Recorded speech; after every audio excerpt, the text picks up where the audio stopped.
Hello दोस्तों, मेरा नाम है शिवांशु सुजा। आपका स्वागत है इस केमिस्ट्री की लेटेस्ट क्लास में। आज हम इस क्लास में वर्ग 18 के तत्व कराएंगे जो पी ब्लॉक तत्व में, यानी कि हम हेडिंग डाल ले रहे हैं पी ब्लॉक तत्व। पी ब्लॉक तत्व में वर्ग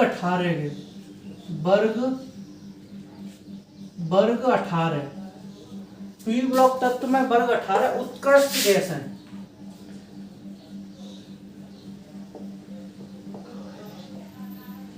उत्कृष्ट गैसों के बारे में बताएंगे, इनके परमाणु क्रमांक, इनमें इनकी उपलब्धता, इसकी रेडियो एक्टिव खनिज कौन कौन से हैं, प्रकृति में गैस हैं और रेडियो एक्टिव विघटन से कैसे इनको प्राप्त किया जाता है, वायुमंडल में इनकी क्या उपलब्धता है।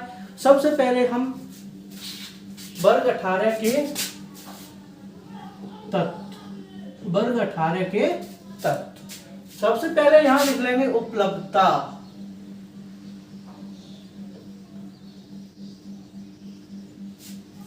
उपलब्धता में उत्कृष्ट गैसें प्रकृति में मुक्त अवस्था में पाई जाती हैं। जो उत्कृष्ट गैसें होती हैं वो प्रकृति में मुक्त अवस्था में पाई जाती हैं।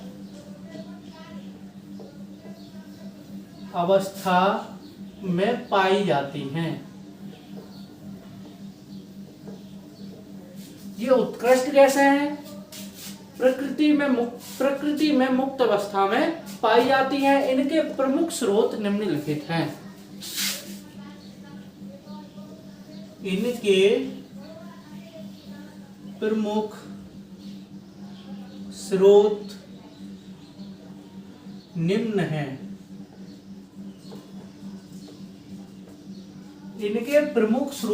हैं। प्रकृति में उत्कृष्ट गैसें कैसे पाई जाती हैं, इनके स्रोत क्या हैं। नंबर 1 है वायुमंडल।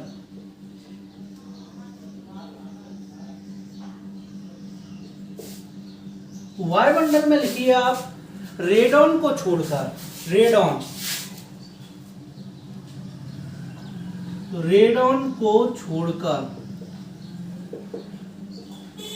जो रेडॉन गैस है Rn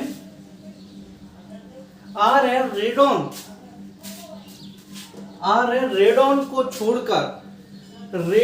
को छोड़कर तो सभी उत्कृष्ट गैसें वायुमंडल के आयतन के अनुसार लगभग 1% पाई जाती हैं।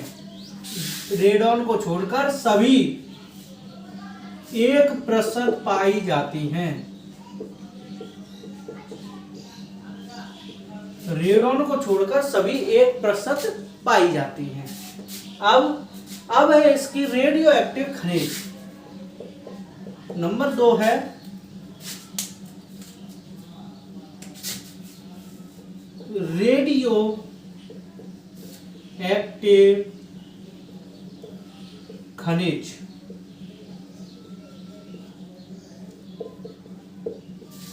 रेडियो एक्टिव खनिज में आप लिखिए मोनोजाइट सेंट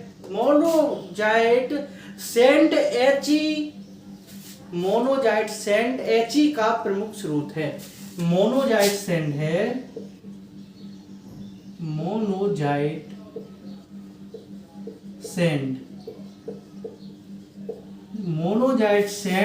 He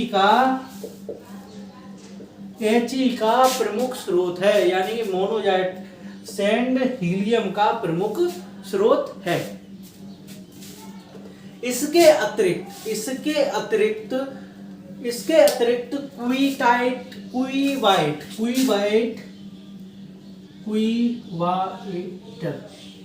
क्वीवाइट और थोनेनाइट और पिच ब्लेड आदि रेडियो एक्टिव खनिजों में He पाई जाती है। जो मैंने अभी बताया है मोजोडाइट, क्वीवाइट और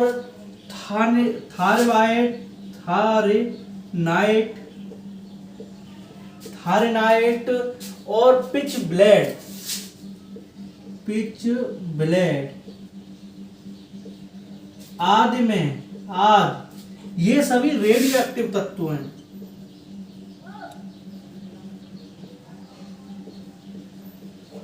आदि रेडियो एक्टिव तत्व में He गैस पाई जाती है। इन सभी जो ये सभी हैं, इन सभी में He गैस पाई जाती है।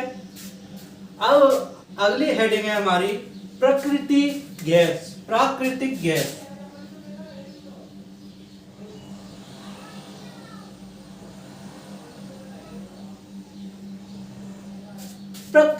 गैस प्राकृतिक गैस इसमें आगे लिखिए, कुछ स्थानों पर प्राकृतिक गैसों में केवल He लगभग 8% पाई जाती है। प्राकृतिक गैसों में लिखिए, कुछ स्थानों पर He लगभग 8% पाई जाती है। 8% पाई जाती है, कुछ स्थानों पर 8% पाई जाती है। अगली हेडिंग लिखी है रेडियो एक्टिव विघटन, यानी कि चौथी हेडिंग है रेडियो एक्टिव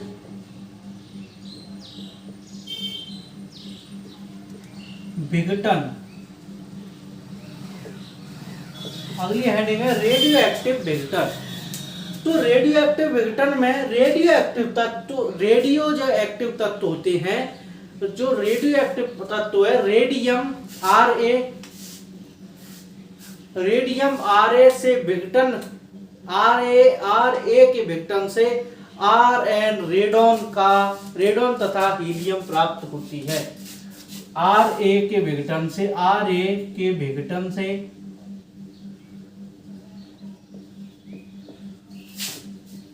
Rn तथा He प्राप्त होती है।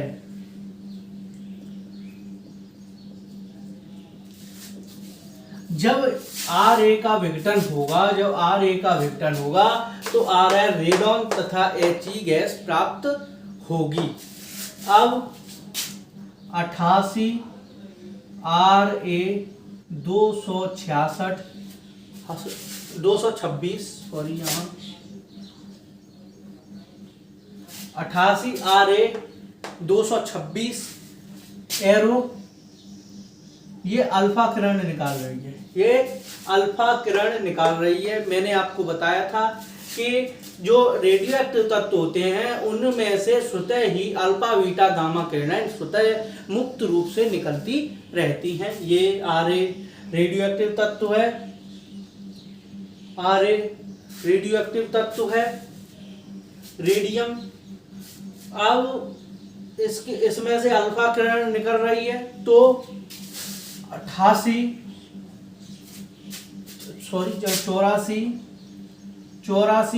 Rn radon.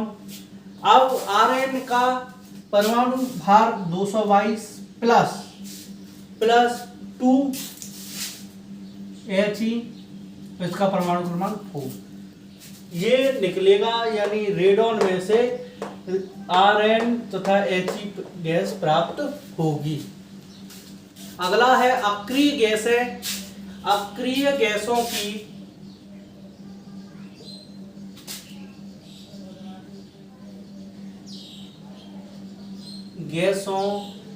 की आवर्त सारणी में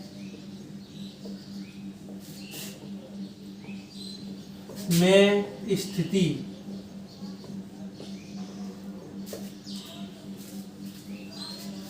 तो अक्रिय गैसों को मैंने बताया वर्ग 18 में रखा गया है। इन्हें उत्कृष्ट गैसें कहते हैं। रेडॉन Rn को छोड़कर सभी ये उत्कृष्ट धातुएं हैं। Rn ये रेडियो एक्टिव तत्व है, ये धातुएं नहीं उत्कृष्ट गैसें हैं। Rn एक रेडियो एक्टिव तत्व है और इन्हें वर्ग 18 में रखा गया है। इसे ही शून्य वर्ग कहते हैं। इनका है He के बाद होती है Ne AR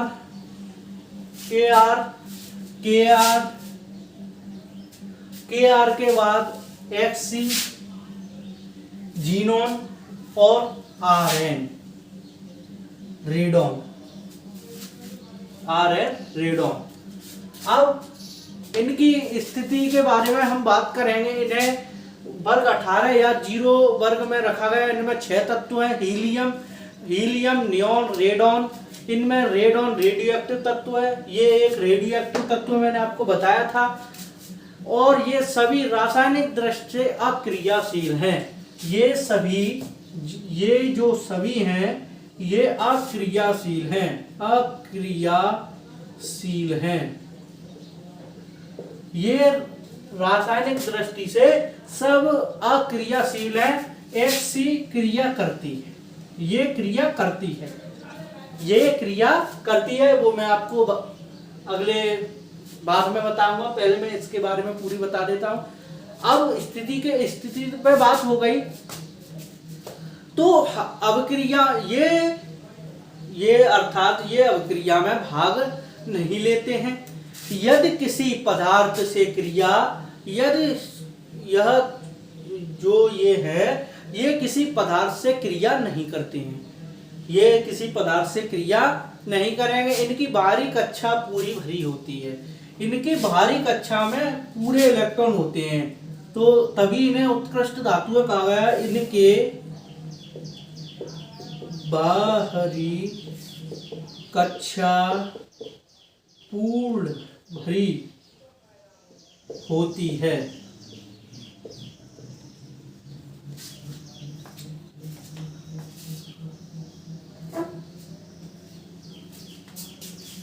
इनकी जो बाहरी कक्षा होती है वो पूर्ण भरी होती है।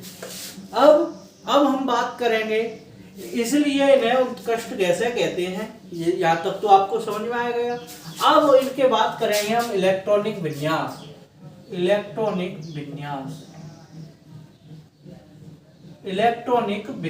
अब इलेक्ट्रॉनिक विन्यास की बात करेंगे तो He का परमाणु क्रमांक है 2, इसका परमाणु क्रमांक है 10, इसका परमाणु क्रमांक है 18 और इसका परमाणु क्रमांक है 36। 2, 10, 18, 36 और 54। इसका परमाणु क्रमांक है 54 और इसका परमाणु क्रमांक है 86।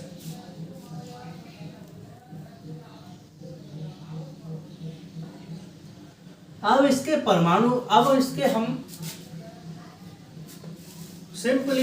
इसके इलेक्ट्रॉनिक विन्यास की बात करेंगे। जब इलेक्ट्रॉनिक विन्यास की बात करेंगे तो हम लिखेंगे पहले 1s2, इसके 2 इलेक्ट्रॉन है तो 2 हो गया। इसका हो गया 1s2, 2s2, 2p6, यहां तक पूर्ण हो गया।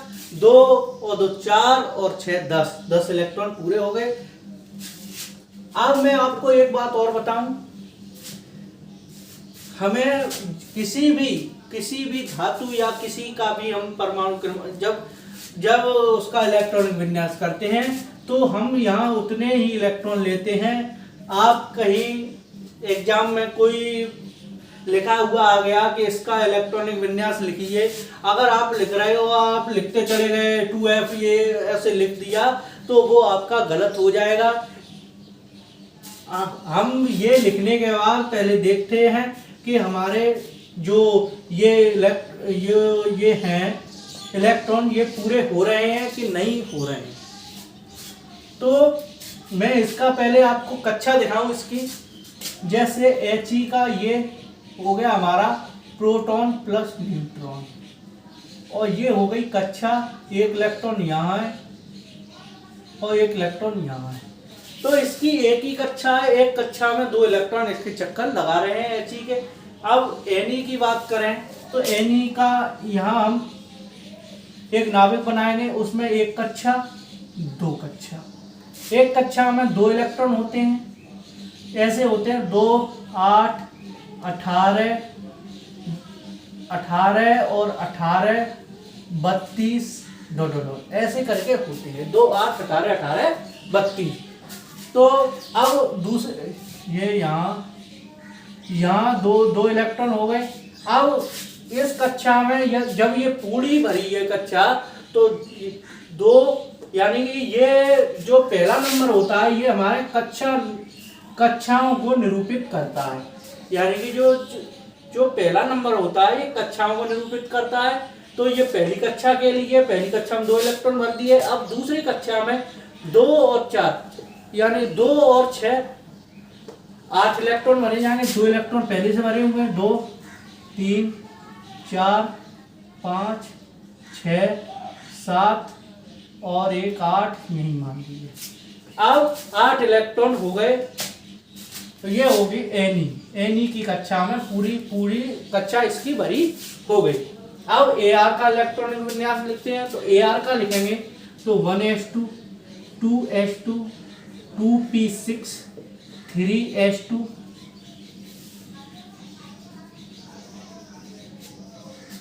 3s2। अब यहाँ कितने 18 इलेक्ट्रॉन लेने हैं, तो 1s2 2s2 यहाँ 10 हो गए, 3s2।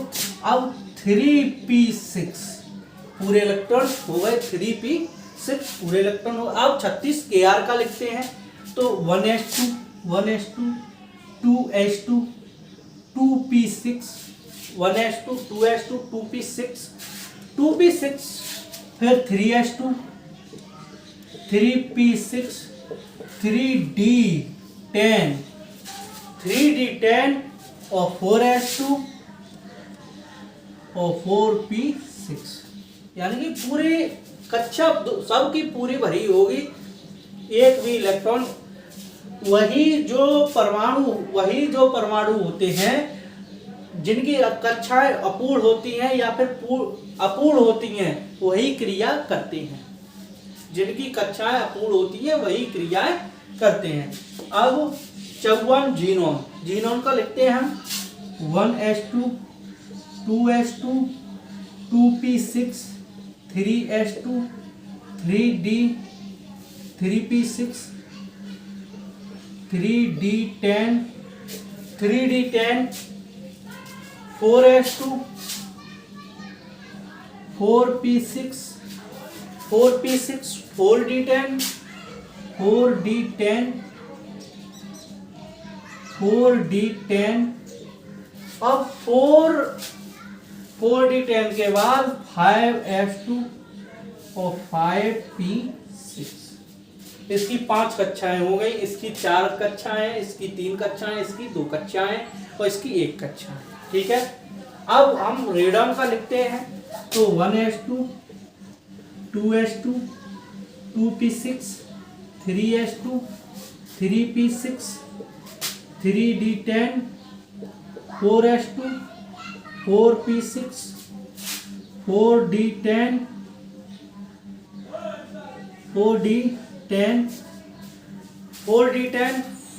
और 4f14 के बाद 5s2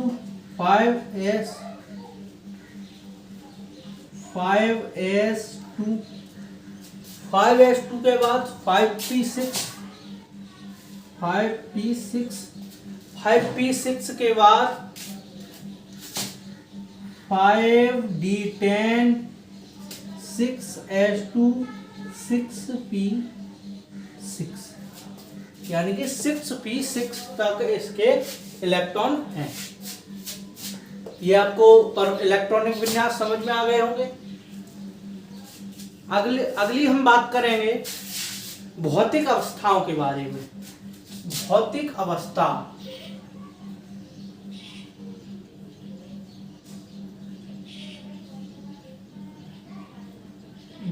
अवस्था के बारे में। तो भौतिक अवस्था के बारे में बात करेंगे। साधारण ताप पर ये सभी गैसें रंगहीन, गंधहीन और स्वादहीन होती हैं। यानी कि नॉर्मल टेम्परेचर पर ये सभी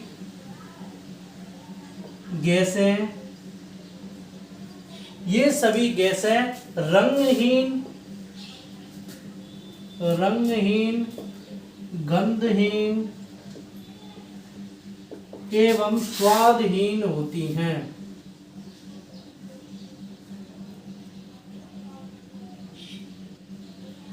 भौतिक अवस्था की बात करें तो ये साधारण नॉर्मल टेम्परेचर पर ये सभी गैसें रंगहीन, स्वादहीन और गंधहीन होती हैं और जल में अविलेय होती हैं। ये सभी गैसें जल में अविलेय होती हैं, जल में इनका विलय, जल में विलय नहीं होती हैं। अब अगली हम बात करें परमाणु त्रिज्या।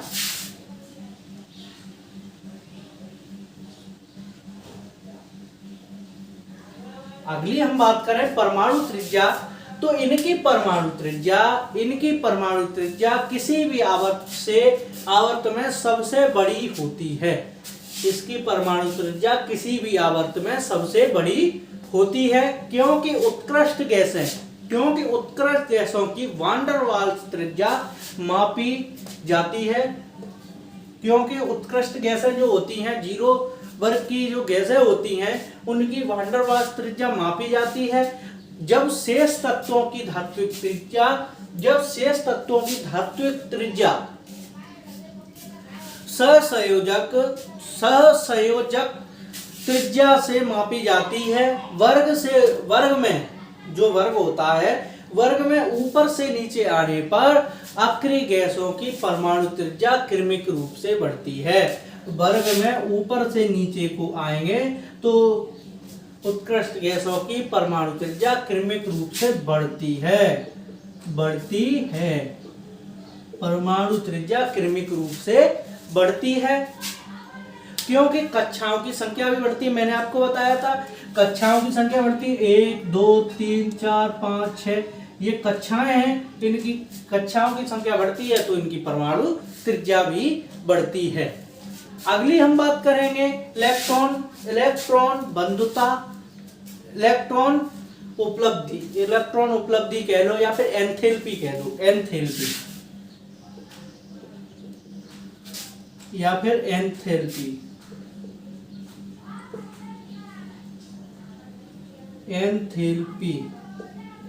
एंथैल्पी की बात करें तो एंथैल्पी यानी स्थायी इलेक्ट्रॉन उपलब्धि,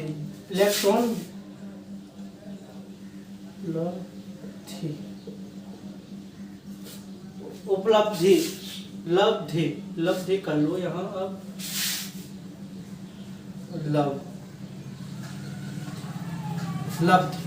एंथैल्पी स्थायी इलेक्ट्रॉन विन्यास होने के कारण इलेक्ट्रॉन ग्रहण करने की प्रवृत्ति नहीं होती है। इनके इलेक्ट्रॉन यानी कि बाहरी कक्षा में पूरे इलेक्ट्रॉन होने के कारण इनमें इलेक्ट्रॉन ग्रहण करने की शक्ति नहीं होती है। ना ये इलेक्ट्रॉन ग्रहण कर सकते हैं, ना ही इलेक्ट्रॉन का त्याग कर सकते हैं। अब हम इसकी बात करेंगे संयोजकता के बारे में। तो संयोजकता के बारे में बात करेंगे तो स्थायी इलेक्ट्रॉनिक विन्यास होने के कारण, इनका स्थायी इलेक्ट्रॉनिक विन्यास होने के कारण इनकी संयोजकता शून्य होती है। इनका स्थायी इलेक्ट्रॉनिक विन्यास होने के कारण इनकी संयोजकता शून्य होती है। यहाँ तक आपके समझ में आ गया होगा। यही कारण है कि अक्रिय गैसें रासायनिक क्रियाशील नहीं होते हैं, यानी कि ये अक्रियाशील होते हैं। तो संयोजकता तक हमने कराया। मैं आशा करता हूं कि आपको सब जो मैंने ये कराए हैं आपको समझ में आए होंगे। आज की वीडियो बस इतना ही। जल्द हाजिर होंगे नेक्स्ट वीडियो के साथ। प्लीज़ हमारे चैनल को सब्सक्राइब करें, वीडियो को लाइक करें, अपने दोस्तों में शेयर करें। यदि कोई आपको डाउट आता है तो आप हमारे कमेंट सेक्शन में लिख के बता सकते हैं। हम आपके प्रत्येक डाउट का आंसर देंगे। Thanks for watching this video.